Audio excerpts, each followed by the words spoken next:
بينما تعتمد المنتخبات الإفريقية الأخرى على الشباب، يواصل الناخب الوطني الجزائري الاعتماد على نفس الأسماء المرهقة. فإلى أين يتجه المنتخب الجزائري؟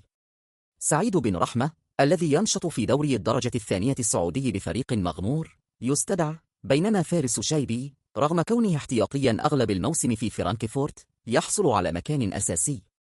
محمد الأمين مدني المتقدم في السن مكانه محفوظ رغم غياب الأداء، فيما ياسين بن زيه الذي يلعب في دوري غير تنافسي بأذربيجان ولا يشارك بانتظام يظهر في القائمة. أما يوسف عطال فلا يزال يعاني من إصابات متكررة لكنه حاضر دون بدائل، وعيسى مندي احتياطي دائم مع ناديه يستمر في التواجد تماما كألكسندر أوكيدج الذي يفتقد وقت اللعب لكنه يظهر مجددا. ومع ذلك يبقى الخبر الجميل في هذه القائمة هو عودة يوسف بليلي، فلا شك أنه دائما ما يكون الأفضل ويصنع الفارق.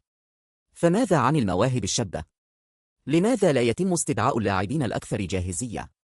هل بيتكوفيتش يسير بالمنتخب في الطريق الصحيح أم أن التغيير أصبح ضرورة؟